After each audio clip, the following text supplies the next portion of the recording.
Como les decía, la clase de hoy vamos a iniciar con las nociones básicas acerca del deterioro. Deterioro solo podía hacer todo el curso, por eso son las nociones básicas, para que tengan los elementos mínimos. Habíamos visto hasta ahora que era patrimonio documental, habíamos visto que es una manifestación de la expresión de testimonio de la creación humana. Dentro de eso habíamos visto que pueden ser reunidos por personas o por instituciones, y habíamos visto los diferentes tipos de instituciones que podían reunir este tipo de documento. Y también habíamos mencionado que estas instituciones que resguardan los documentos tienen que permitirles a las generaciones futuras poder acceder a ellos. Para eso tenían que tomar las medidas necesarias de conservación.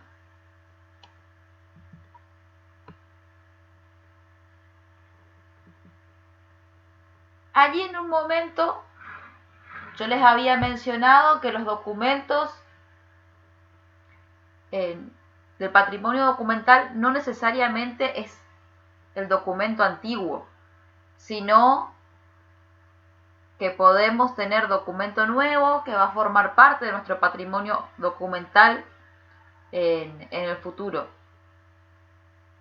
Para eso podemos pensar, esto es un término que viene para el que no viene de la bibliotecología, el término de colecciones locales, desarrollo de colecciones locales, viene específicamente de la bibliotecología. Vamos a estar hablando de colecciones locales y de cómo planificar el desarrollo de estas colecciones cuando destinamos en nuestra institución un espacio en la colección destinado solamente a aquello o que refiere, en este caso, por ejemplo, a la provincia de Misiones, que es donde estoy ubicada, o a la ciudad, a Posadas, que es la ciudad, que refiero que es publicado en este lugar o que habla del lugar, o que algún personaje que refiere a algún personaje importante y que fue editado en otro lugar. El desarrollo de esta colección va a ser muy importante, más aún en las comunidades pequeñas y en las publicaciones de las comunidades pequeñas. Algo que está sucediendo en la provincia de Misiones en particular es que las localidades del norte de la provincia, entre el año pasado, este año y el año que viene, están cumpliendo muchas de ellas 100 años de fundación. Cada una de estas comunidades está publicando sus libros de la historia de los 100 años, pero no hacen tiradas de 2.000, 3.000 ejemplares, hacen tiradas pequeñas de 50 ejemplares, de 100 ejemplares, que son repartidos en la comunidad, en el pueblo, por lo cual las bibliotecas de esos pueblos, en particular la provincia de Misiones, cuenta con bibliotecas populares más que nada en esos pueblos. Es fundamental que resguarden esa colección, que resguarden esos documentos en su colección local como forma de preservar la memoria. Muchos de esos ejemplares quizás nunca lleguen a una gran biblioteca como Biblioteca Nacional, o que no lleguen al archivo. Muchas de esas ediciones pequeñas terminan en las casas de los pobladores. Lo mismo sucede con las revistas. Entonces, el desarrollo de la colección local también es una forma de preservar el patrimonio documental, que muchas veces es poco consciente de que es una forma de preservar también. Por otra parte, habíamos visto en el último video que compartí acerca de los papeles y las tintas, que íbamos a necesitar tener un conocimiento de los diferentes tipos de papeles, de las diferentes formas de producción del papel a lo largo de la historia, de lo mismo con las tintas, porque esto nos iba a permitir comprender algunos aspectos básicos de la conservación. No necesariamente tenemos que ser especialistas en conservación y restauración para que esto nos provoque interés o para que esto pueda llevarse a cabo en las instituciones. Quizás solamente con este curso muchos tengan las herramientas necesarias para gestionar la conservación en sus instituciones, solicitar la presencia de especialistas o buscar algún especialista para tratar algún material. Lo importante es que tanto quienes están a cargo de las instituciones como todo el personal que trabaja en la institución, no solamente el que está en el área de la restauración o de la conservación, todo el personal tenga conciencia de la importancia de la conservación preventiva, de las medidas mínimas de conservación, que el personal sea consciente, más cuando tenemos colecciones patrimoniales, de los tipos de papeles con los que nos podemos encontrar, de los tipos de daños que sufren los papeles expuestos a ciertas condiciones, va a permitir que todos sean conscientes del resguardo de los documentos.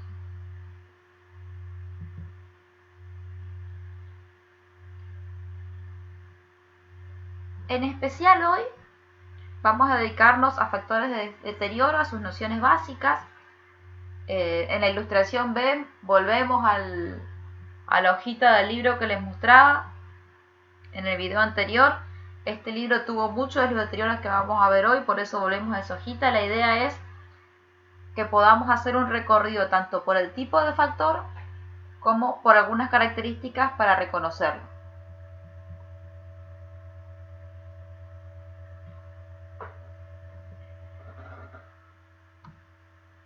Si seguimos la línea de lo que les mencionaba recién, de que es necesario que todo el personal tenga conciencia de la importancia de la conservación preventiva, vamos a plantearlo como una estrategia a nivel institucional. Y esto nos va a permitir, primero, siempre va a ser un trabajo sistemático, nunca va a ser un trabajo individual, más allá de que digan, pero en mi biblioteca soy el único personal. Normalmente las bibliotecas con personales únicos corresponden a una institución más grande, por ejemplo las bibliotecas escolares. Por lo cual parte de la formación de usuario va a ser concientizar a nuestros estudiantes, a los profesores, a la gestión del trabajo que implica hacer conservación.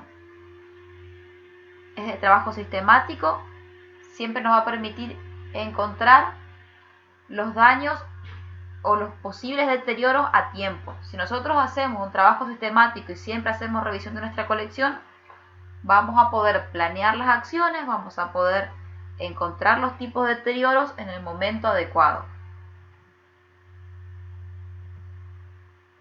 Y por último nos va a permitir esto de poder planificar la acción, nos va a permitir minimizar los deterioros y reducir los costos. Es muchísimo más económico hacer conservación preventiva que hacer conservación interventiva o restauración. La conservación preventiva muchas veces va a ser no tomar mate, ni café, ni ningún tipo de líquido al lado de los documentos patrimoniales o al lado de cualquier tipo de documento, no exponer nuestros libros al sol de manera fuerte y por tiempo prolongado, no comer en la zona en la que tenemos los documentos. Son las pautas básicas dentro de la conservación preventiva que van a hacer que a futuro, con el simple hecho de no comer y no tomar ningún tipo de mate o café en la zona de los documentos, donde vamos a estar consultando documentos, va a permitir que el documento no se manche, no se ensucie, y eso va a hacer que reduzcamos costos, porque si un libro patrimonial queda un pedazo de galletita, de un bizcochito adentro, lo más probable es que en el largo plazo encontremos que hay insectos que están comiendo eso.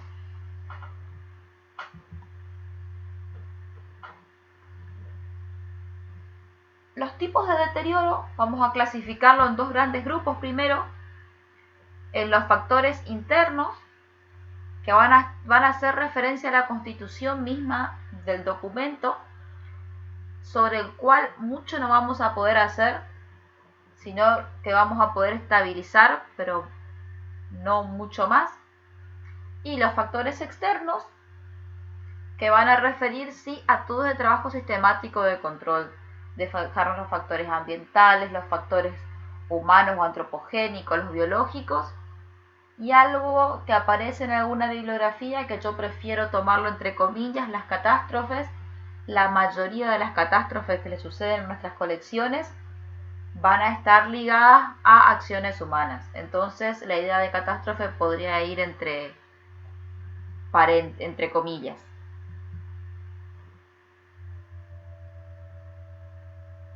Cuando nos referimos a los factores intrínsecos, vamos a referirnos, por ejemplo, a las condiciones en que fue producido el documento. Les mencionaba en la diapositiva anterior aquí que puede ser, por ejemplo, por el tipo de adhesivo utilizado, por cómo se elaboraron las encuadernaciones, por todo el recorrido que habíamos visto de los papeles.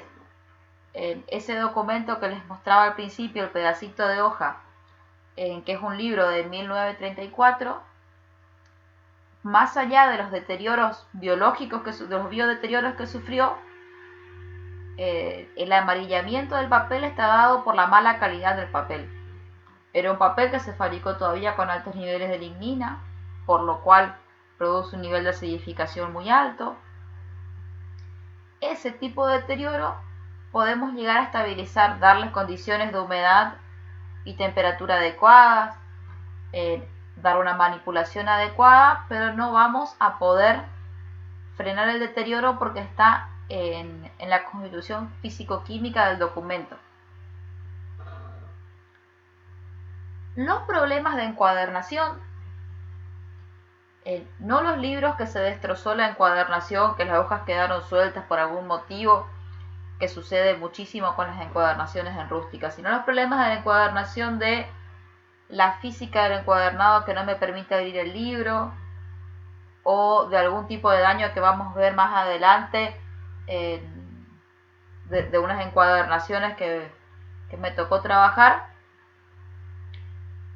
pueden ser un problema y solucionarlo, es decir, reencuadernar, puede ser una solución siempre y cuando la encuadernación en sí misma no sea parte fundamental del documento. Habíamos visto en los primeros encuentros que en conservación preventiva, en lo que refiere al patrimonio documental, íbamos a tener dos áreas donde íbamos a proteger al documento: en el continente y en el contenido. La encuadernación es parte del continente. Si mi documento tiene una encuadernación muy especial de un encuadernador, del único encuadernador que hubo en la ciudad o en el pueblo, o del primer encuadernador, aunque tenga problemas físicos, va a ser difícil que reencuadernemos si la encuadernación está entera simplemente por ese detalle, porque la encuadernación en sí misma es parte de la historia del documento. Por eso también vamos a ver que no hay recetas únicas en lo que refiere a cómo intervenir un documento.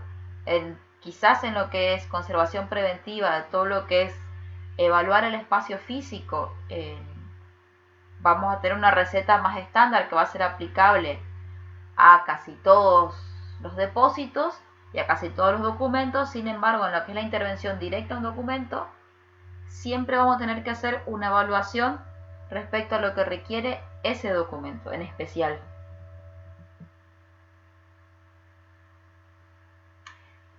Este caso, por ejemplo, es un libro en el que me tocó trabajar, es un libro de 1894, son cantares religiosos. En sí, cuando me llegó este documento, la encuadernación no estaba en mal estado, simplemente la cubierta de cuero que recubría esto se había roto, había que reconstituir eso. Sin embargo, cuando empecé el trabajo para remover los adhesivos que había, para empezar nuevamente el trabajo, estos ganchitos que ven acá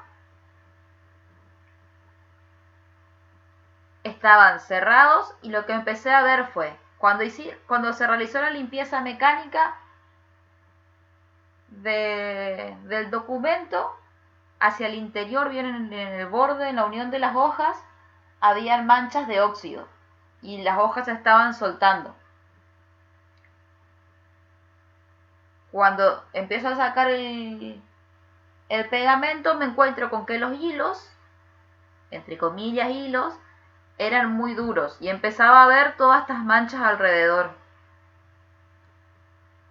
Al llegar al hilo, me encontré con que los hilos no eran hilos, eran ganchos de metal. Son todos ganchos de metal, tipo los ganchitos de la brochadora, nada más que más grandes.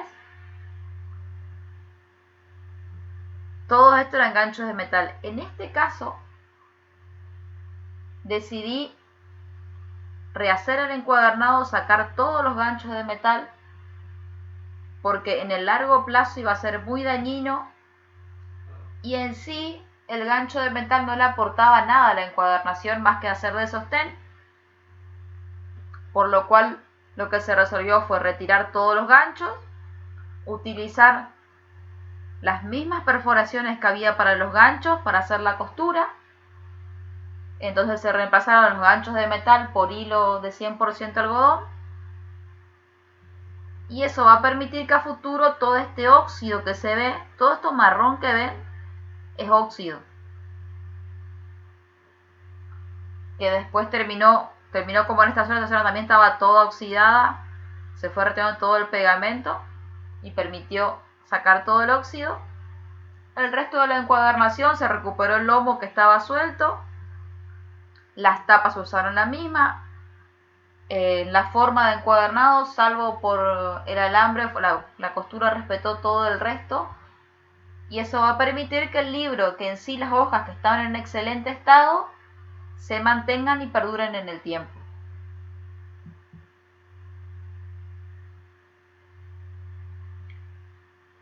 Este es otro tipo de daño y que es muy frecuente, lo que les decía recién de los papeles con alta carga de lignina. Este libro no es un libro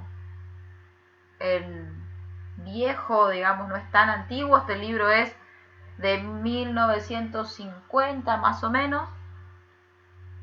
La alta carga de lignina que tiene el documento, que hizo que se oxide, hizo que todos los bordes se resquebrajen. Ustedes, si tienen contacto con libros que son de comienzo del siglo XX, les habrá pasado muchas veces, o papeles que son de mala calidad, que lo primero que sucede cuando empieza a quedarse oxidado es que tanto las esquinas, las cabezadas y los bordes son lo primero que se rompen, porque son los que tienen más contacto y más fricción.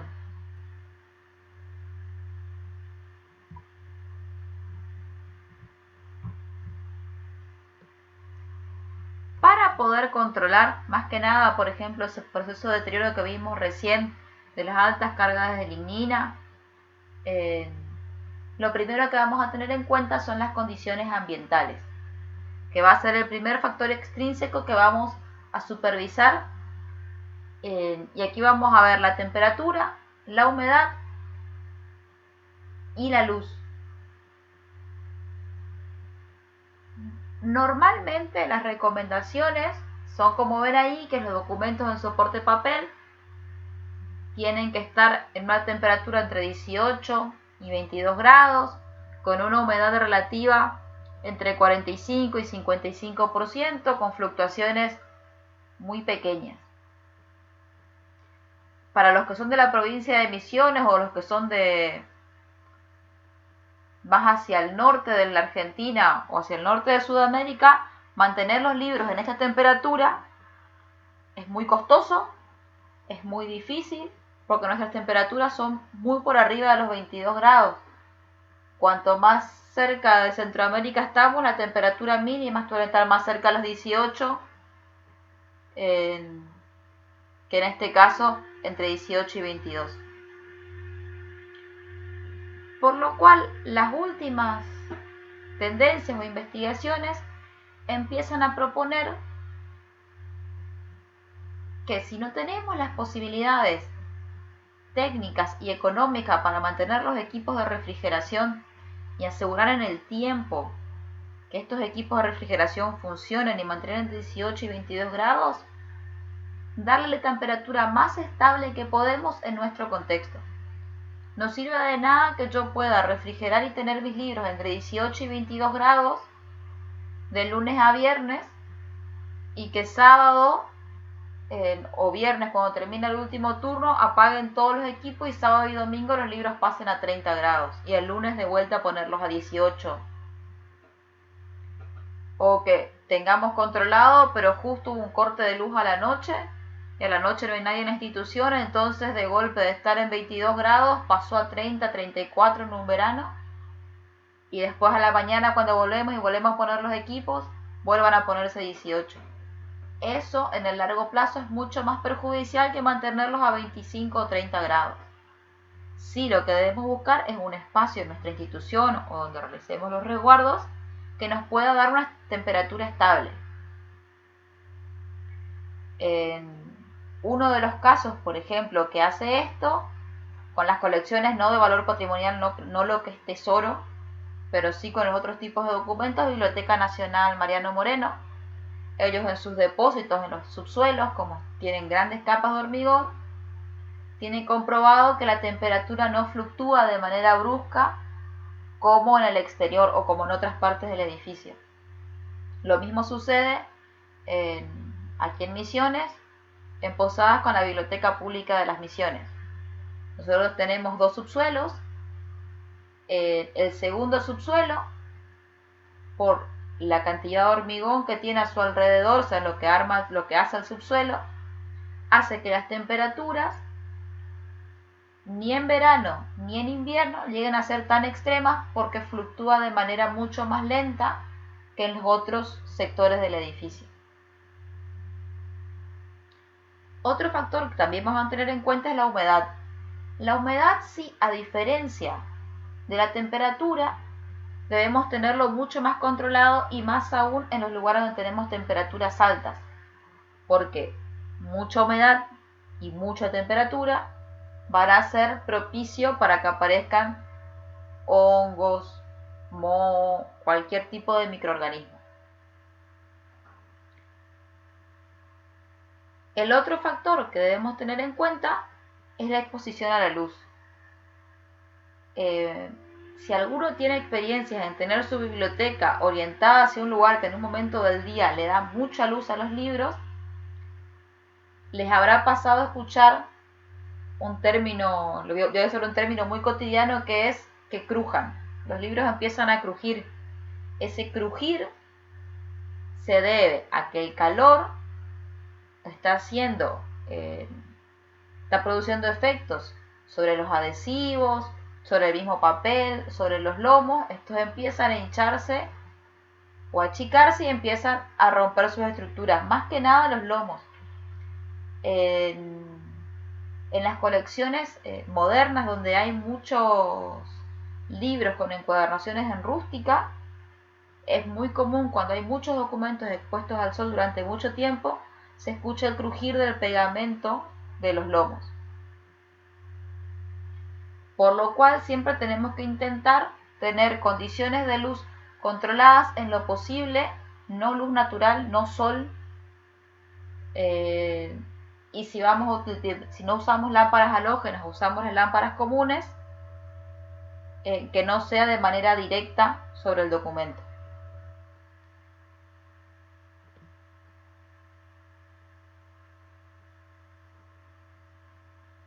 Otro de los factores que va a influir sobre la conservación, y es el factor de deterioro más importante porque es el más perjudicial, es el factor antropogénico, es decir, nosotros los seres humanos.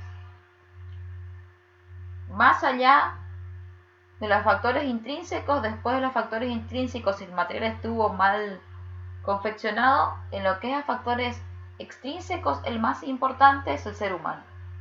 Esto que veíamos del control de la temperatura y la humedad, muchas veces se da porque el ser humano realizó alguna acción que no correspondía. Vamos a estar hablando de la mala manipulación, y uso, esto que les decía al principio. Si tomamos mate, si tomamos café, si tomamos té, agua al lado de los documentos y por un descuido volcamos eso sobre el libro, la culpa es del ser humano, no del líquido que estaba ahí. Y es de nuestra decisión de no tomar las precauciones adecuadas, de no consumir ningún tipo de líquido al lado de los documentos. Cuando nos devuelven, en las bibliotecas sucede mucho que los libros se van a préstamo a domicilio y los libros en rústica en especial, cuando vuelven deshojados. Y queremos directamente echarle la culpa al usuario. Más allá de que el usuario tiene su parte de culpa, mucha de la culpa es del mismo personal de la biblioteca. Porque cuando hacemos formación de usuario damos por hecho de que el usuario sabe usar el libro. Y sabe que el libro se va a romper si abre un libro en rústica, si se abre demasiado se rompe, o que mandar a fotocopiar un libro en rústica le produce esos daños. Damos por hecho que lo sabe y no se hace en la formación de usuario estas charlas, que es muy importante enseñarle al usuario por qué no comer al lado del libro, por qué no abrir a 180 grados los libros en rústica si no son una buena encuadernación, cómo se debe muchas veces hasta cómo ojear el libro, por qué no humedecerse el dedo en la boca para ojear los libros. Todas estas son cosas que tenemos que incluir en nuestra formación de usuario como parte de la conservación preventiva. Otro error que suele haber y que suele ser parte de estos factores antropogénicos es que permitimos o que establecemos los lugares de consulta para documentos históricos junto con el documento, con el diario del día o con el manual del aula. Los documentos históricos tienen que tener un lugar específico para la consulta. Si son documentos de alto valor, no permitir que cualquiera acceda. No es algo restrictivo, sino que tienen que haber justificaciones. Si nosotros vamos a la Biblioteca Nacional Argentina o vamos a la Biblioteca Nacional de Maestros también en Argentina o en cualquiera de las bibliotecas nacionales de cualquier país, la colección histórica, la colección tesoro, no vamos a ir a ingresar nosotros como simples visitantes. Tenemos que cumplir con ciertos requisitos, presentar avales de investigador en muchos casos y justificar por qué quiero tocar ese libro. Porque nuevamente, si yo le presto a cualquier usuario el libro del 1600, por decir una fecha, y el usuario lo rompe, no va a ser culpa del usuario, sino nuestro como responsables de la colección, si no le enseñamos cómo usar, si no tuvimos las precauciones de darle un lugar adecuado. Tenemos libros históricos que están frágiles, darle un soporte adecuado, un apoyalibro, darle los guantes, darle barbijo, para tomar todas las medidas de bioseguridad que no dañen al documento. Sí, Rosa, es fundamental en la formación de usuario y muchas veces se pasa por alto. Se cree que la formación de usuario es decirle cómo se afilia en la biblioteca y los tiempos de préstamo y se pasa por alto la conservación preventiva en la formación de usuario. Esta imagen es del mismo libro que les había mostrado en Loma hace un rato. Tiene daños de manipulación inadecuada este libro. Van a ver que tiene unas manchas en los bordes donde se ojea. Esto fue antes de la limpieza. La limpieza la realicé con goma de látex. Que esas manchas que tienen son de suciedad, de que la manipulación hizo que sean de suciedad. También en otras partes, no recuerdo si incluí en esta presentación otras partes del libro, errores de manipulación que tienen son como es un cantoral que se usaba en las liturgias, se nota que se utilizaba cerca de las velas, y hay manchas de cera, de velas, y hay manchas de que se nota que cayeron cenizas o algo que hizo que el libro se queme en algunos sectores. Manchas muy pequeñitas que a detalle se ven que está quemado. Fíjense que en el borde inferior donde está la clave del sol también está mucho más intensa la mancha, justo en los lugares donde más se manipula y se toca, que es donde agarran en el medio del libro, y en los costados están las manchas más intensas.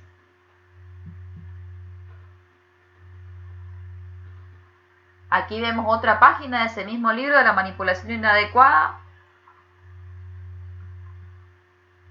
La grasa que deja nuestra piel en contacto con los libros, si tenemos las manos sucias o con alguna sustancia, hace que suceda esto, que tenemos parte de la huella digital de quien manipuló ese libro en su momento.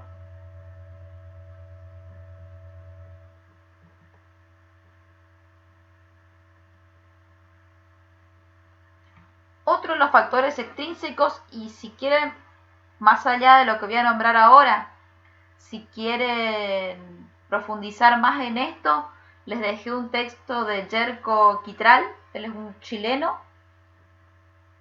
Tienen en la bibliografía todo un estudio que él realizó donde pueden ver cómo identificar infecciones por hongos en documentos.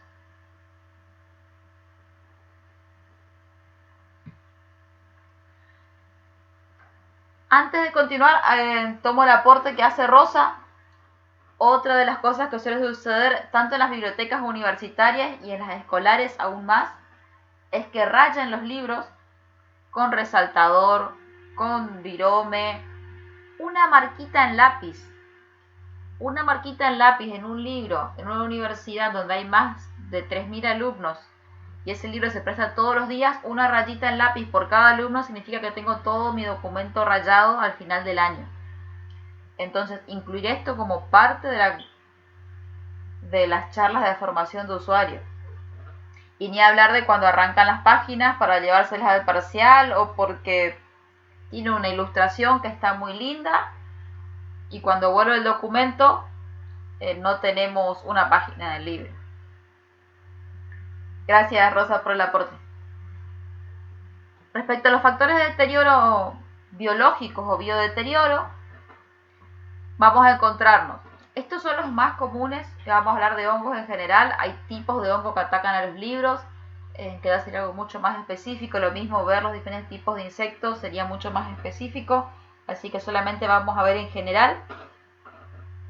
Vamos a tener los insectos, hongos y roedores como elementos básicos del biodeterioro, de los deterioros biológicos.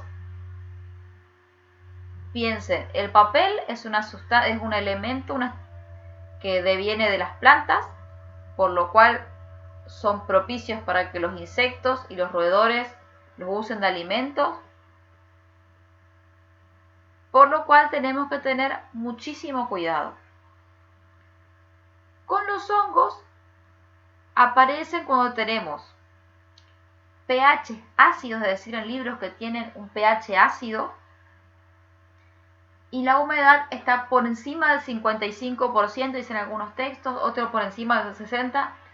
Yo coloqué por encima del 60% porque seguro que por encima del 60%, con temperaturas no muy altas, 23 grados, y mucha humedad, van a empezar a haber hongos o algún tipo de moho.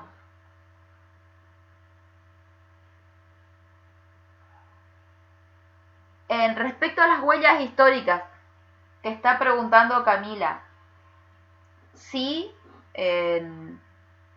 dependiendo, por ejemplo, la huella digital, cuando decidí hacer la limpieza, la huella digital no levanté, pero lo que refiere a la tierra que tenía la suciedad,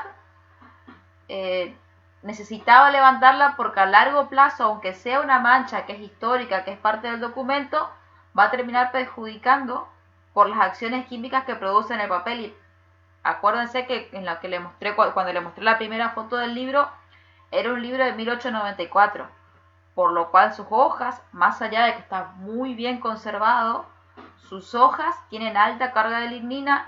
Lo amarillo que vende el papel es el proceso de oxidación que inició ya en el libro. Si hace el proceso de oxidación natural, le dejamos todas las suciedades y otras cosas que puedan haber en los libros, lo que va a pasar es que va a terminar degradando muy rápido. Entonces, eso es cuando lo que tenemos que evaluar. El dueño del documento prefería la limpieza del libro para que el libro perdure por más tiempo que mantener las manchas de suciedad que había. En ese caso, por ejemplo, lo de la huella digital quedó, pero las otras manchas de uso fueron retiradas de manera superficial. No se sometió a lavado ni nada de eso el documento, simplemente fue retirar con una goma apta para conservación lo que estaba en superficie. No sé si te respondí, Camila. Volviendo a los hongos, vamos a tener que tener mucho cuidado porque es algo que sucede muchísimo en las colecciones, la aparición de hongo, y su tratamiento requiere formación. Primero, para saber ante qué tipo de hongo estamos, saber si el hongo está activo o está inerte. Nunca que encontremos un libro con hongos vamos a agarrarlos con nuestras manos descubiertas o sin barbijo. Si nosotros detectamos que hay hongos en nuestra colección, lo primero que vamos a hacer es conseguir como mínimo un par de guantes y un tapabocas, que por suerte es algo que en estos tiempos lamentablemente se puso de moda usar tapabocas y guantes, y que en estos momentos quizás es más fácil contar con eso, pero los hongos son muy perjudiciales para la salud humana. Entonces, si nosotros tocamos el libro con hongo y después por alguna razón nos tocamos otra parte del cuerpo, o el simple hecho de ojear y que las esporas se dispersen, nos puede traer enfermedades en las vías respiratorias, en la piel, por lo cual siempre es mejor aislar ese libro. Si no tenemos conocimiento y solo detectamos que es un hongo o que tiene alguna mancha medio rara, guantes, barbijos, aislar al libro y esperar o buscar a alguien con el conocimiento profesional para que nos asesore.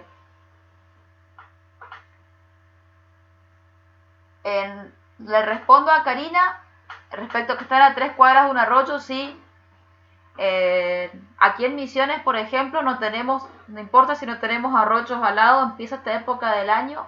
Nosotros somos un clima subtropical húmedo, por lo cual tenemos mucha humedad y mucho calor. Por eso hay que estar siempre revisando la colección, que es algo que vamos a ver en el próximo video que voy a subir, cómo hacer los diagnósticos. Y respecto a Mili, que pregunta cuál es el pH del papel, el pH ideal es que sea un pH neutro, es decir, un pH 7 y con algún tipo de reserva alcalina. Nosotros no vamos a poder controlar la calidad del pH con el que vienen los papeles de los libros que compramos. Sí podemos detectar, o porque están amarillando, que ya cuando está quedando amarillo, puede deberse uno de los factores, no es determinante, uno de los factores puede ser que empiece un proceso de acidificación, y podemos medir el pH. Existen lápices para medir pH, que por el color que nos dan nos va a decir si está ácido, si está alcalino, si está neutro, o después otros procedimientos más interventivos. Por eso siempre todos estos procedimientos necesitan de algún profesional o alguien que tenga los conocimientos de cómo aplicarlos. Sí nos sirve en general tener las nociones de conservación preventiva, es que si sabemos que nuestros libros son de 1950 en Latinoamérica, podemos encontrarlos hasta los 60 todavía, como veíamos el ejemplar de Príncipe Mendigo, que están amarillos, están enteritos, pero están amarillos, están con las hojas amarillentas, y ese libro probablemente tenga un problema de acidificación. Si a ese libro le agarra humedad, lo más probable es que enseguida sea el primero en que le agarre hongos. Entonces, más allá de que no vamos a saber el nivel específico de pH, vamos a poder intuir y tener una idea de cómo ir manejando nuestra colección. Respecto a Sebastián, sí, no es algo como bioseguridad, es bioseguridad. Para los tipos de deterioros biológicos hay que tener elementos de bioseguridad. Como básicos les decía yo, barbijo, tapaboca y guantes en lo posible. Siempre que vamos a hacer las revisiones de nuestras colecciones, tener guardapolvo. Y si no podemos tener guardapolvo, ropa que nos cubra la mayor parte del cuerpo, mangas largas. Porque si tenemos hongos o somos alérgicos, y aunque tengamos tapaboca y guantes y use una remera manga corta, las esporas del hongo pueden depositarse en mi piel. Entonces utilizar la mayor parte de nuestro cuerpo cubierto para hacer ese tipo de inspecciones. El moho, como segunda fase ya dentro de lo que es la aparición del hongo, va a darse con papeles ya con un pH más estable, con un pH 7-8 y las humedades mucho más altas, con humedades de 85%.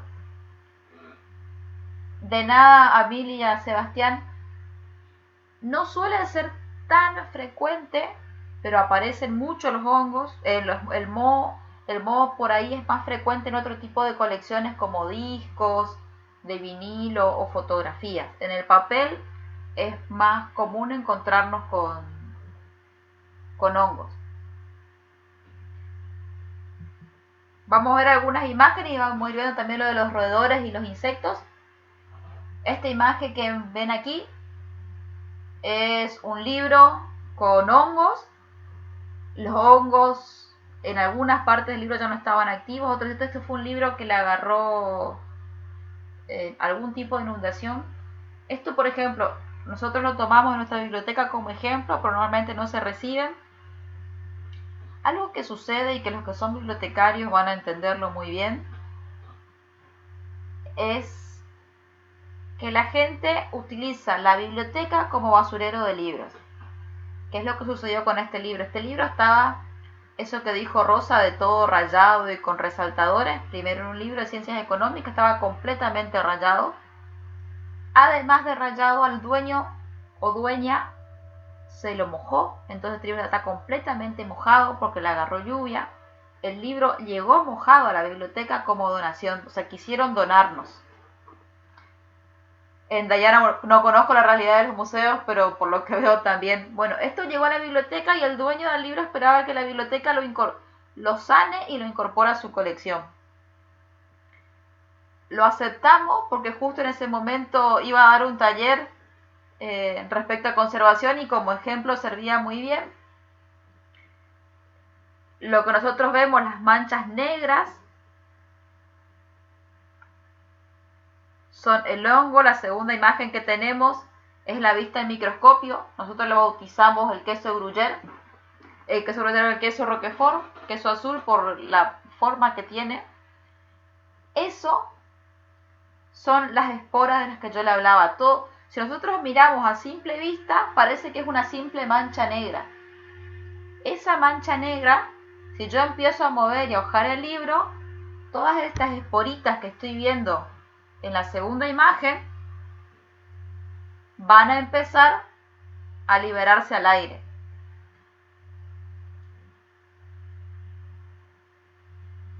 Si el libro es único, pregunta Telma, si el libro es único o una joya bibliográfica, si también te lo rechaza. Probablemente, si el libro te llega en estas condiciones que nos llegó a nosotros, que era casi una masa húmeda, no sea una joya, porque normalmente la gente cuida mucho sus documentos y tienen un valor histórico muy alto. En segundo lugar, si realmente es una edición que es súper importante y le pasa esto, lo más urgente es intervenir en secar el libro antes que tratar el hongo. Los libros, yo les voy a subir, ahora les voy a mencionar cuando veamos las catástrofes, cómo actuar ante inundaciones, que suele ser algo muy frecuente. Lo primero que tenemos que hacer es actuar en las primeras 48 horas para poder salvar el documento.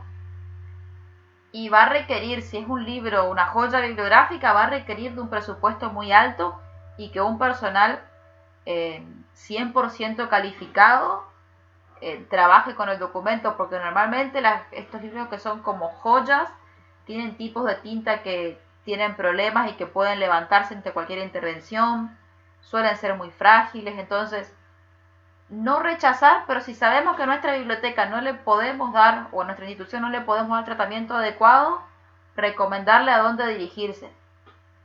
Porque lo que va a pasar también con este tipo de libros, si no tenemos un lugar para mantenerlo aislado, esas esporas no solamente nos contaminan a los seres humanos, contaminan a otros documentos y va a terminar infectando toda nuestra colección. Leo, antes de continuar, algunas consultas que hay acá, a ver si son comentarios o consultas.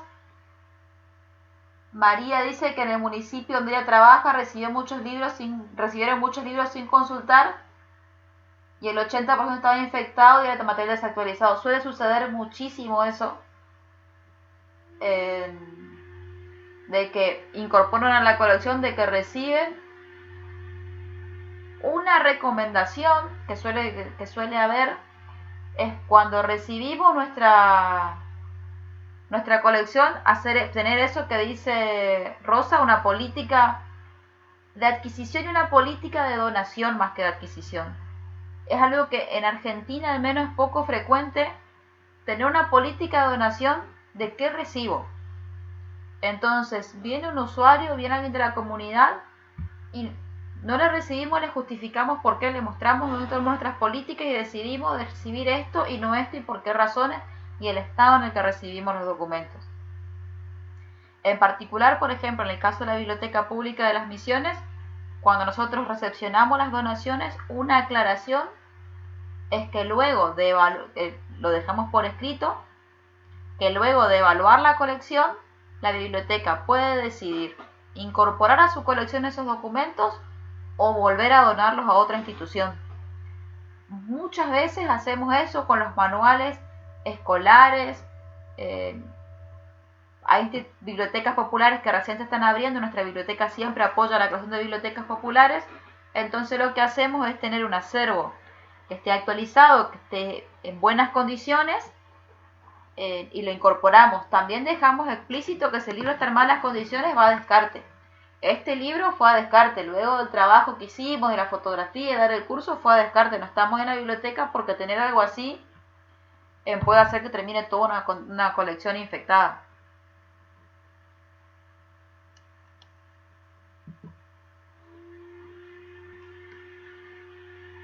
Otros dos factores biológicos que vamos a tener son nuestros amiguitos los insectos y los roedores que por ahí mencionaban las ratas. Son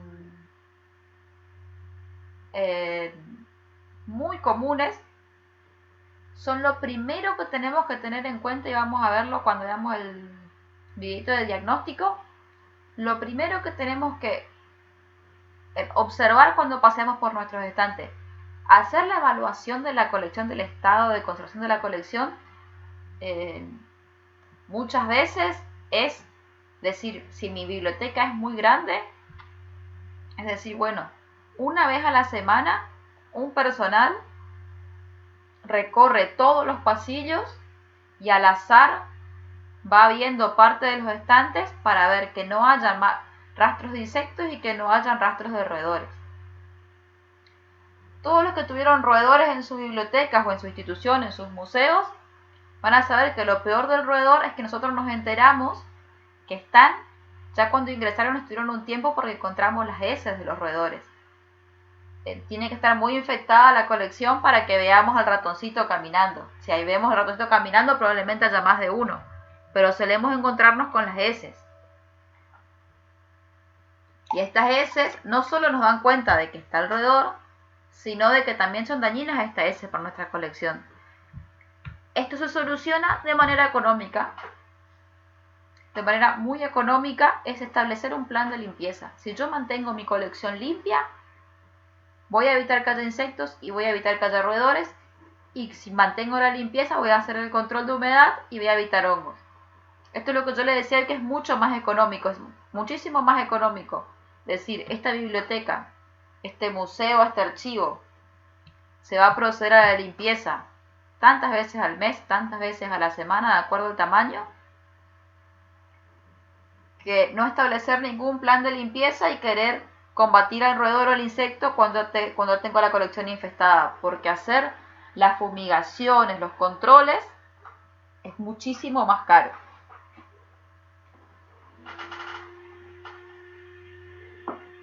¿Qué le va a traer al papel? El papel va a ser alimento.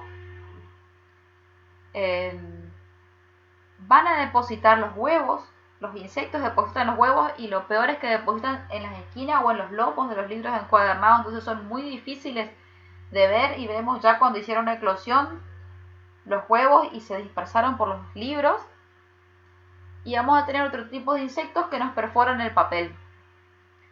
Por eso les decía que vamos a mirarlo de manera general, no va a ser específico. En la bibliografía que les dejé sí tiene más específico por tipos de insectos,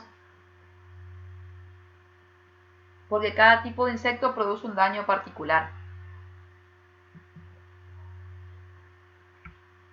Antes de pasar aquí, vuelvo a leer. Nos dice Karina que a veces por política los traen igual. Eso, por ejemplo, nos pasa, te entiendo completamente. Nosotros en la biblioteca pública somos una biblioteca que dependemos del Estado, nos pasa y solucionamos con lo que les mencionaba recién y con lo que mencionaba Rosa. Con una política de donación nosotros no rechazamos para no tener problemas políticos y sociales y que digan que la biblioteca rechaza donaciones. Lo que hacemos es esto de decir, aceptamos la donación, evaluamos la colección y decidimos el destino. Como normalmente la gente que dona usando de basurero, entre comillas, la biblioteca, no le interesa mucho el destino, no suele después preguntar qué pasó con la colección. Al menos en la experiencia que tengo en la biblioteca, los que sí se preocupan por qué destino tuvo su colección son aquellos donadores que donaron materiales que son joyas, este que tengo acá en las fotos uno, joyas bibliográficas, colecciones muy importantes que estaban en estado general muy bueno, son los que empiezan a preocuparse por qué hicimos con la colección. El que nos dona, por ejemplo, ese libro con hongos, lo único que quiere es sacarse de encima y le da cargo de conciencia tirar el libro. Entonces la biblioteca recibe y te dice te recibo y evalúo qué hago con eso. Después María que dice la biblioteca es municipal y no consultó las políticas de donaciones que tenemos.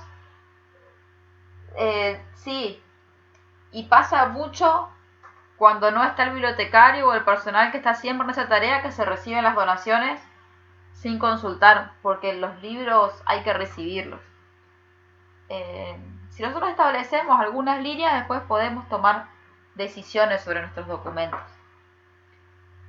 Este libro que ven acá pertenece a la colección de la Biblioteca Pública de las Misiones, es una donación muy grande que recibimos de diferentes tipos de textos de un docente jubilado de la UBA, de la Universidad Nacional de Buenos Aires.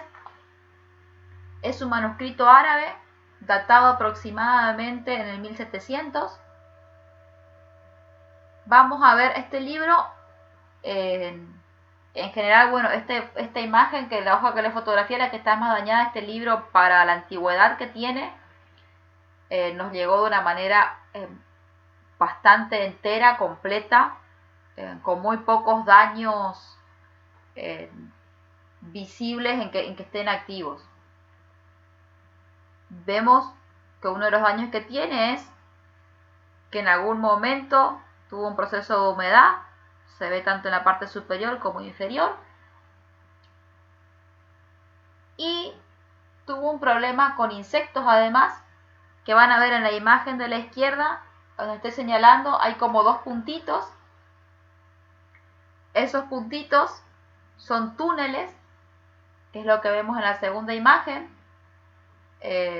Un insecto, que no recuerdo el nombre en este momento, que lo que hace es come el libro haciendo túneles. Este libro tiene más o menos 300 páginas, entre 250 y 300 páginas. El túnel atraviesa todo el documento, de punta a punta, hasta la tapa, que es una tapa de cuero, que es donde dejó de hacer túneles el insecto. Por suerte, ya cuando nos llegó, este insecto estaba inactivo. Se nota que en algún momento de los años que tiene este libro estuvo presente, ya no estaba presente, y solamente está en ese sector del libro, después solamente en esa esquina donde hizo los 2 túneles. No son termitas, quizás Rosa se pueda acordar, yo no me acuerdo en este momento, tienen otro nombre y no estoy recordando. Soy muy mala para acordarme los nombres técnicos de los insectos, debo reconocerlo.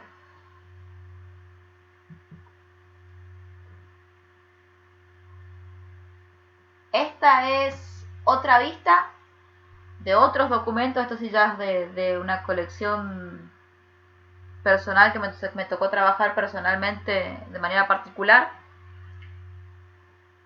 Tenemos una arañita muy pequeña que estaba depositado sobre el libro. Se retira con una pinza. Antes de eso estaba visto con lupa en el insecto para poder fotografiar, para poder documentar lo que se va encontrando. Y del otro lado, en la imagen de la derecha, vamos a ver estos huevos hicieron una eclosión. Ya el libro que me tocó trabajar ya se encontraba bastante antiguo, y los huevos que vemos habían hecho todo eclosión, no estaban dentro del libro. En algún momento sucedió, cuando hice el trabajo de reencuadernación, me encontré con esos puntitos negros que en vista microscopio se pueden ver bien los huevitos eclosionados. Pregunta Milagro si cuando vemos manchas parciales marrones sería humedad. La lignina, si suele estar de manera uniforme, las manchas parciales suelen ser humedad, pueden ser hongos. Lo mejor es trabajarlo siempre con todos los resguardos de bioseguridad por las dudas de que sean hongos. Quizás sea una simple mancha, puede que se haya mojado y quedó la mancha húmeda y no pasó nada más.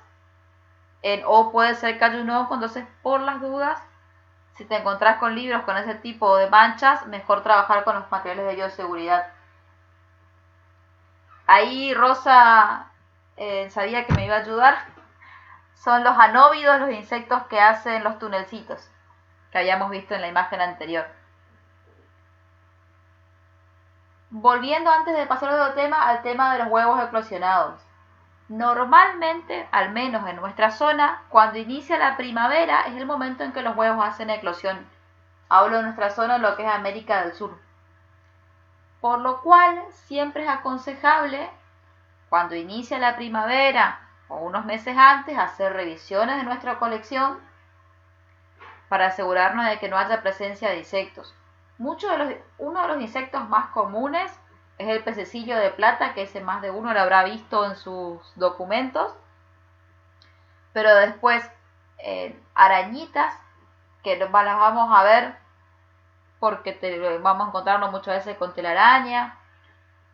Cualquier tipo de insecto tenemos que hacer revisión para hacer la limpieza, para evitar que estos huevos hagan eclosión, porque si llegamos a la instancia de que hubo la cantidad de insectos para depositar huevos y que los huevos eclosionen, vamos a tener un problema mayor en nuestra colección. Imagínense que todos estos huevitos fueron bichitos que nacieron y que pasaron a otros documentos.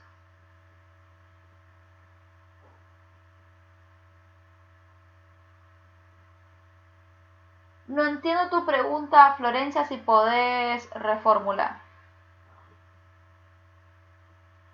Respecto a los libros en esta cuarentena, les voy a dejar información que hay publicada dentro de la unidad 4. Voy a colocar eso sobre cómo proceder con el COVID-19. Hasta ahora, las recomendaciones que van a poder leer, tanto España como España ya está volviendo a abrir sus bibliotecas. El gobierno de España lanzó el protocolo y las diferentes asociaciones de bibliotecas están adaptando desde ahí.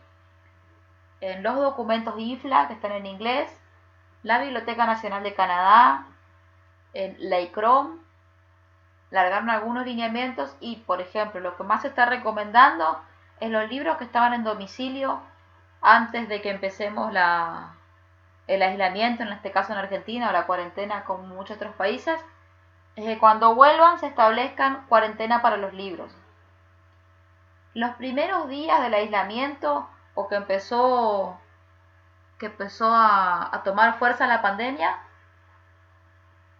circularon videos y circularon cartelitos en Facebook con la recomendación de limpiar los libros con la solución de alcohol al 70%. Muy pocos conservadores recomiendan esto porque tiene dos problemas. Uno, necesita de personal técnico para realizar esto, y el segundo problema viene asociado a que si no tenemos personal técnico y le decimos que rocíen con un poco de alcohol al 70%, lo que es poco para mí puede ser un montón para otra persona, o lo que yo considero poco para otra persona es embeber.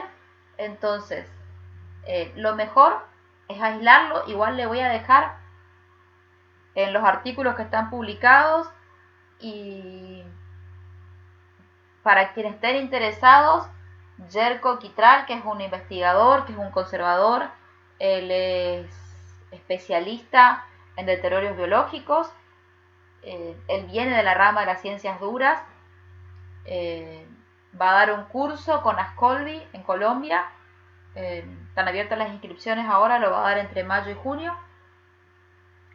Igualmente está haciendo muchas charlas, pueden buscarlo en todo este tiempo. Jerko dio muchísimas charlas con recomendaciones, que también se las voy a compartir. Y Jerko es uno de los que propone esto, lo más económico, lo más fácil y lo que puede aplicar cualquier persona en la biblioteca con los elementos de bioseguridad necesarios, es aislar el libro, determinar un espacio de la biblioteca, del archivo, del museo, donde colocar las colecciones que van ingresando por 15 días e ir retirándolas, porque el virus no se mantiene activo para siempre. Quienes quieran colocar la solución de alcohol al 70% pueden hacerlo, tienen que estar conscientes de que introducir cualquier tipo de elemento húmedo al documento a largo plazo produce daños en la estructura físico-química del material, en las tintas, en las cadenas de celulosa del papel. Si están plastificados los libros, podemos empezar a levantar el plastificado. Si el libro no está plastificado y es un libro antiguo y no hicimos prueba de tintas, podemos llegar a levantar la tinta. Si no está bien hecha la solución de alcohol al 70% y es una solución hecha a ojo, podemos tener más presencia de agua que de alcohol. Si van a decidir desinfectar siguiendo los consejos de pasar al alcohol al 70%, deben ser conscientes de todas esas problemáticas que pueden traer a futuro. No van a ser un problema.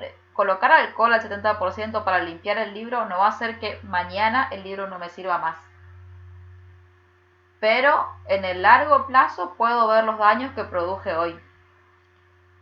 Queda a decisión de cada institución. Sí, lo recomendable es que establezcan los protocolos, que escriban los protocolos de cómo van a actuar post pandemia para recibir los libros, para prestar los libros, porque esto no va a ser algo que va a terminar en agosto o a fin de año. Todos sabemos que va lamentablemente permanecer por mucho tiempo con nosotros. Entonces establecer un protocolo que va a ser a largo plazo de cómo va a ser la entrada y salida de documentos. No sé si te respondí, Florencia, vuelvo a la presentación. Los factores extrínsecos referido a lo que yo pongo entre comillas catástrofes, porque sigo insistiendo que no son catástrofes en sí, la mayoría de estas van a estar referidas a inundaciones, a incendios y a robos, que son muchos de los factores que menciona Fernando Báez en su introducción de la Historia Universal de la Destrucción de los Libros. La inundación, salvo que no tomemos ninguna precaución, que tomemos cero precaución, podemos tomar algunos factores para evitar catástrofes ante inundaciones. tener en cuenta muchos factores, ahora vamos a ver algunos. Lo mismo ante los incendios. Este control del ambiente para detectar que no tengamos insectos, que no tengamos roedores, también es supervisar que nuestras conexiones eléctricas estén bien. Si nuestras conexiones eléctricas sabemos que son antiguas, planificar en nuestra programación anual el cambio o insistir a nuestras autoridades para hacer el recableado. Asegurarnos si tenemos conexiones antiguas de no dejar el espacio en vacío si antes de desenchufar todo, de bajar las llaves de luces si es necesario para evitar los incendios. Dos hechos lamentables producidos por incendios que tuvimos en los últimos años fue el incendio de la Catedral de Notre Dame y el museo aquí en Brasil, el Museo Nacional de Brasil, que no se debió a una catástrofe natural de que vino un tornado y produjo eso, de que le cayó un rayo que incendió en los espacios. Fueron catástrofes producidas por el ser humano, de no hacer los controles necesarios. Si yo no controlo mis conexiones eléctricas, dejo todo enchufado y me voy, y sé que la conexión no es nueva, con una pequeña chispa, con un pequeño cortocircuito, puedo incendiar toda mi institución. Por eso yo soy reacia a entenderlo como catástrofes en general, lo mismo que los robos. Por suerte, en Argentina en general y en particular aquí en Misiones todavía no hemos tenido casos de robo a mano armada. Sí tengo colegas en Brasil que me han contado que tienen colecciones patrimoniales muy importantes y han acudido a la biblioteca a punta de pistola para robar un libro por el valor que tiene, porque en el mercado negro de libros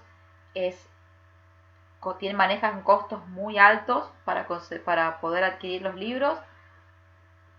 Esta biblioteca en particular de mi colega lo que hizo posterior al robo fue establecer medidas de seguridad similares a las del banco por el valor que tiene su patrimonio. Pero lo vivimos todos los días, el robo de pequeños libros en la biblioteca, no las no devoluciones, sino el robo del documento que nunca se registró dónde fue, y pasa mucho con las bibliotecas especializadas en historia, que los libros se desaparecen, entre comillas. Y quizás es porque falta más personal en la biblioteca, porque hace falta tener más cuidado en la forma de acceso a la colección a los usuarios. Si soy personal único, tengo que encontrar la manera de que mi colección, si es una colección que tiene documentos que pueden tener mucho valor, que no sea una colección abierta, estante abierto, porque lo más probable es que me empiecen a desaparecer documentos. Todo eso tiene que ir siempre en las políticas y en pensar no solamente como una manera de gestión de la colección, sino como una manera de preservar nuestra colección. Este documento que ven acá fue por una inundación, que me tocó coordinar el equipo que trabajó con la inundación.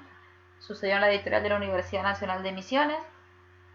Suele ser mucho más frecuente de lo que parecen las inundaciones.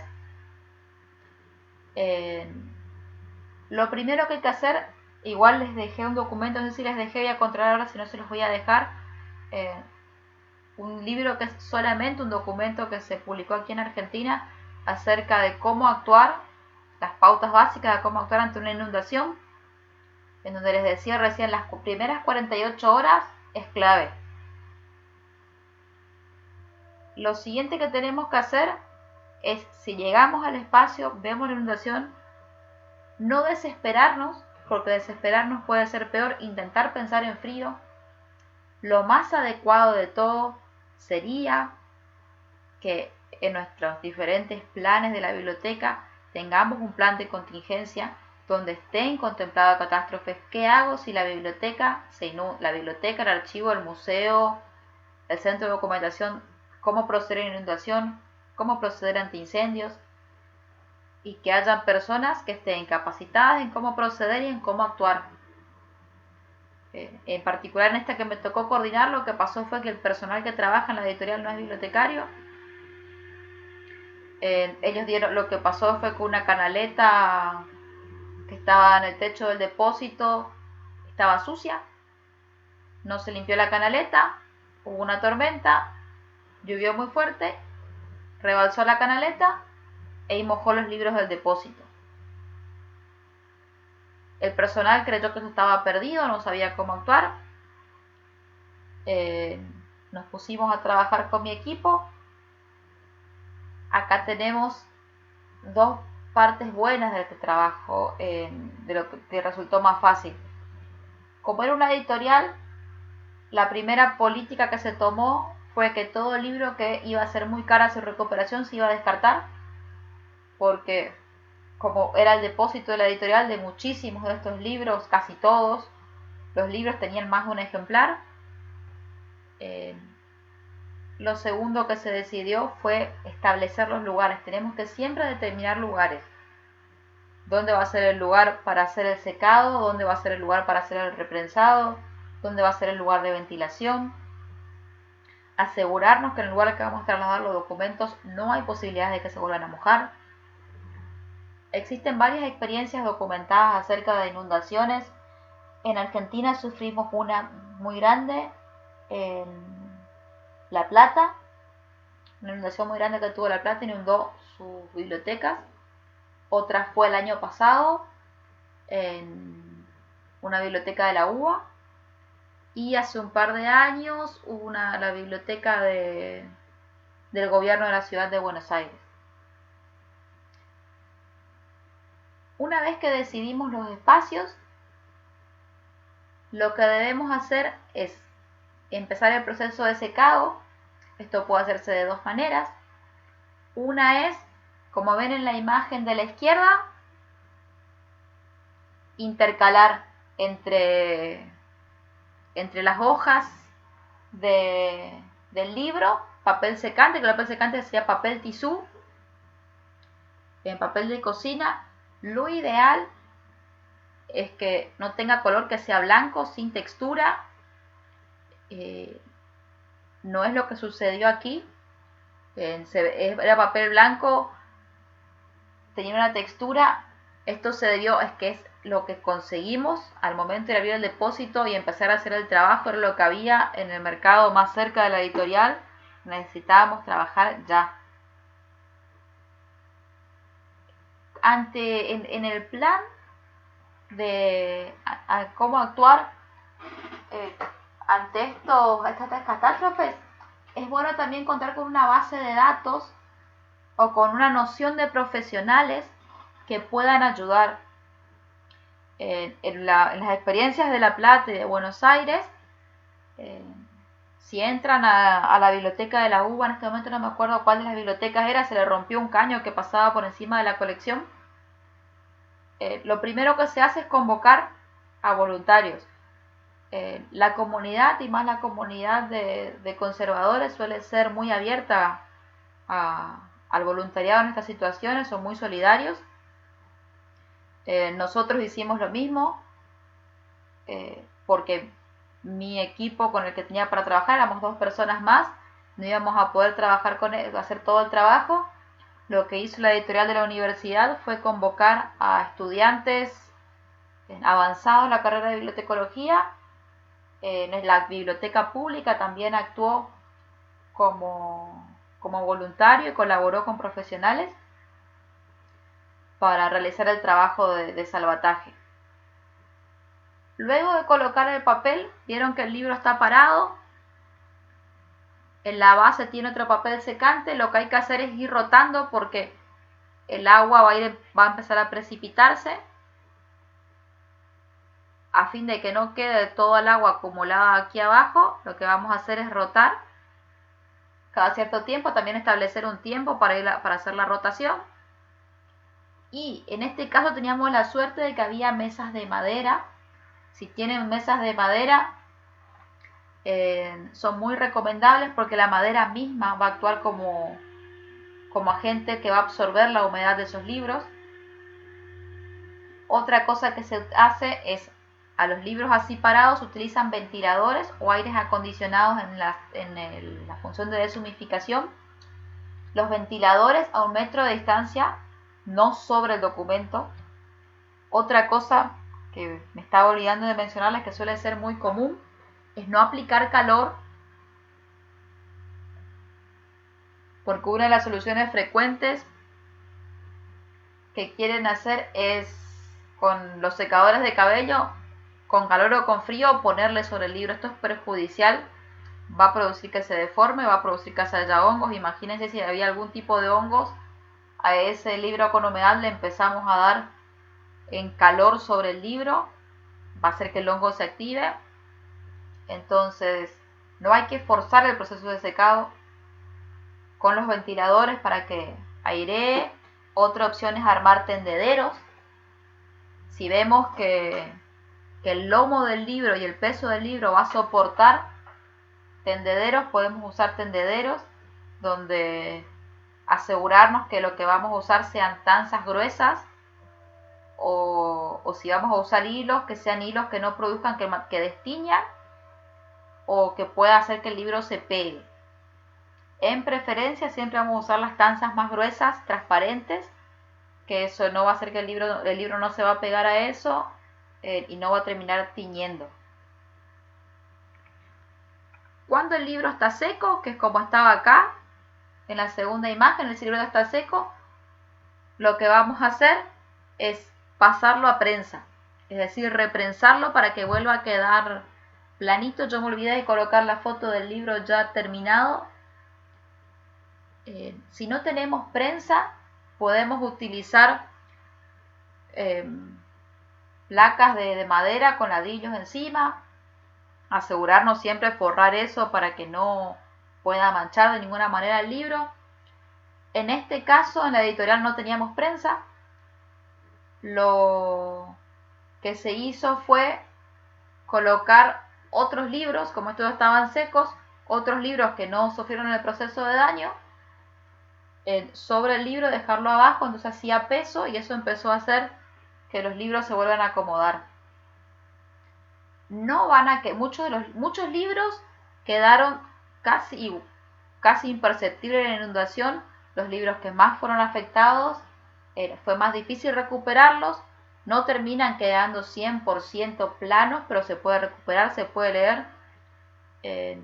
Lo que hizo la editorial en este caso fue donar los libros que quedaron con algún tipo de daño. Se recuperó y se donó a las escuelas y a bibliotecas en la provincia. Hasta acá la exposición. Ahora paso al aula de nuevo para que me hagan consultas. Esta es la parte de la bibliografía. Esta es la bibliografía que utilicé para la presentación. En la carpeta de bibliografía de la unidad tiene mucha más bibliografía. El texto de Argerich y Fernández, Conservación Preventiva y Plan de Gestión de Desastres en Archivos, es un documento español. Tiene ya sus años, pero es excelente para tenerlo presente si vamos a elaborar nuestro plan de emergencia. Es un documento muy rico. El de Bringas Botero, Causa de Deterioro del Patrimonio Documental, es un texto publicado por Adavi, es un texto mexicano. También es muy interesante para poder profundizar más en esta temática de los deterioros, identificar cuáles son los diferentes tipos de insectos y profundizar más quien quiera tener más conocimientos acerca de tipos de deterioro. Y el texto de Rodríguez Moreno, Conservación Preventiva para Documentos de Archivo, que está publicado por el Archivo Nacional de Chile. También es un texto muy interesante. Esta diferencia del anterior de Bringas, este es más manual, trabaja a un nivel más básico. Más allá de que está pensado para documentos de archivo, es como lo que profundiza es en el soporte papel. Lo que menciona Rodríguez en ese documento es aplicable a cualquier documento, soporte papel. Las recomendaciones que da son aplicables a todos los documentos.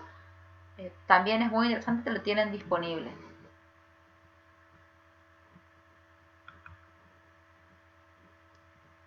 Vuelvo al aula para saber si hay preguntas, consultas, ya quieren dar por terminada la clase. Los escucho, los leo. Si quieren deshabilitarse, que habilitarse los micrófonos y hacer consulta por micrófono, si no escriba. Aquí estoy disponible un rato más.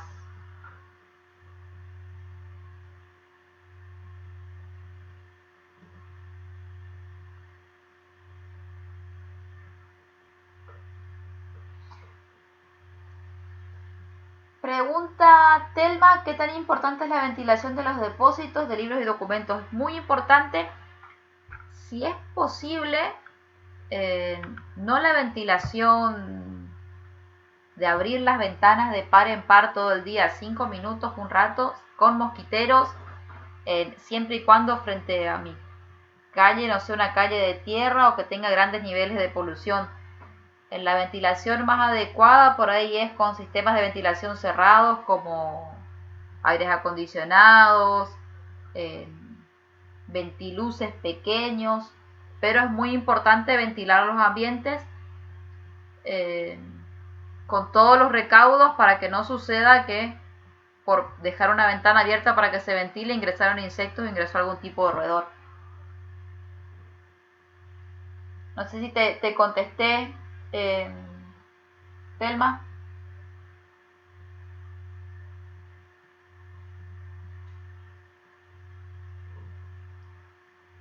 ¿Alguna otra consulta, duda?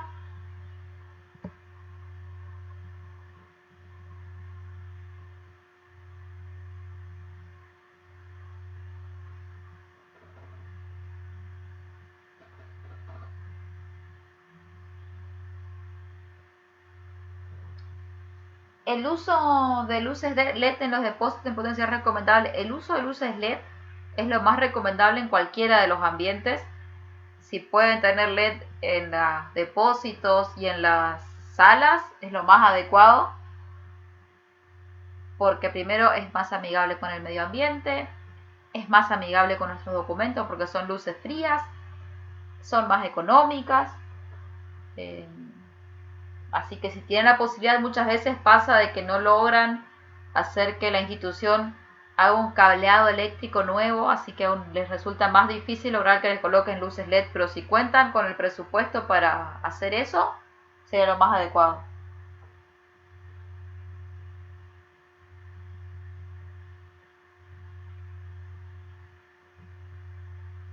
En términos de fumigación, la fumigación es todo un tema porque hay que usar elementos específicos de fumigación para libros, para documentos. Normalmente se hacen con nubes de humo, no con fumigación en húmedo. En algunos de los documentos que le dejé tienen algunas recomendaciones de los químicos para utilizar.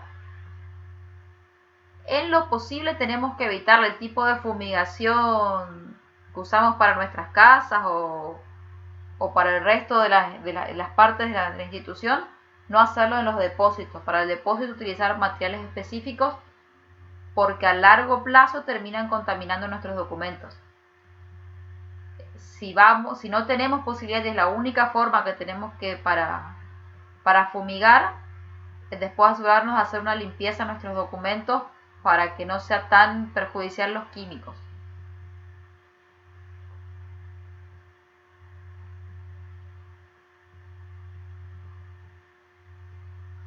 Pregunta Camila, ¿cuál es el protocolo a seguir cuando los depósitos no reciben ventilación natural y no se cuenta con presupuesto para la instalación de ventilación artificial? Podemos utilizar ventiladores, no es lo más adecuado porque va a levantar el polvo siempre.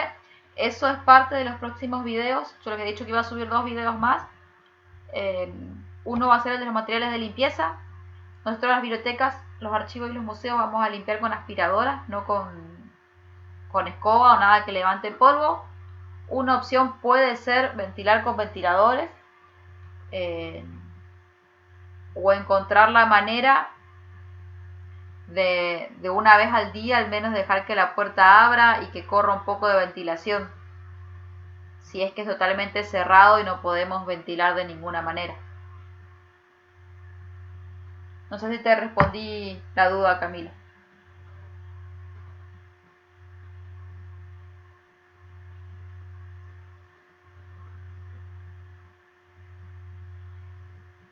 La limpieza de los depósitos, Telma, va a ser el próximo video que les voy a subir.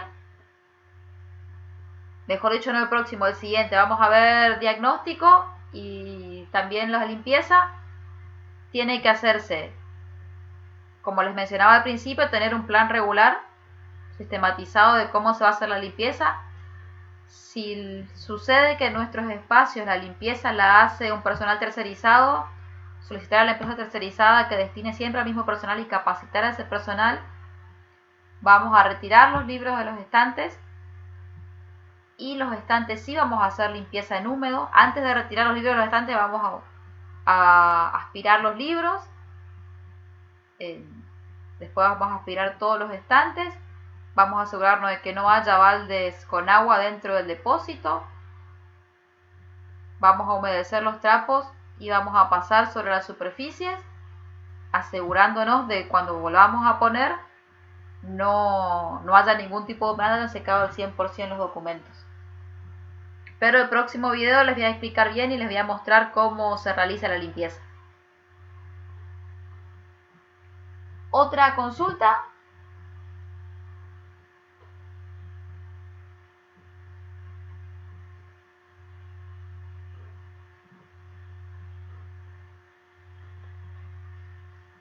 Si no hay más consultas, damos por terminada la clase de hoy. Pueden igual cualquier duda que surja, la realicen en el grupo de WhatsApp. La idea del grupo de WhatsApp es eso, conocernos, poder intercambiar información entre todos los profesionales y todos los que estamos en ese grupo de WhatsApp compartiendo el curso, y sacarnos dudas. Quizás hay alguna duda que yo no les pueda responder, pero algún otro compañero ya ha tenido la experiencia y puede ayudarles con la respuesta. Podemos buscar la respuesta juntos, así que si no hay preguntas aquí, pueden seguir haciéndolas por el WhatsApp o en el foro que habilito también en el curso.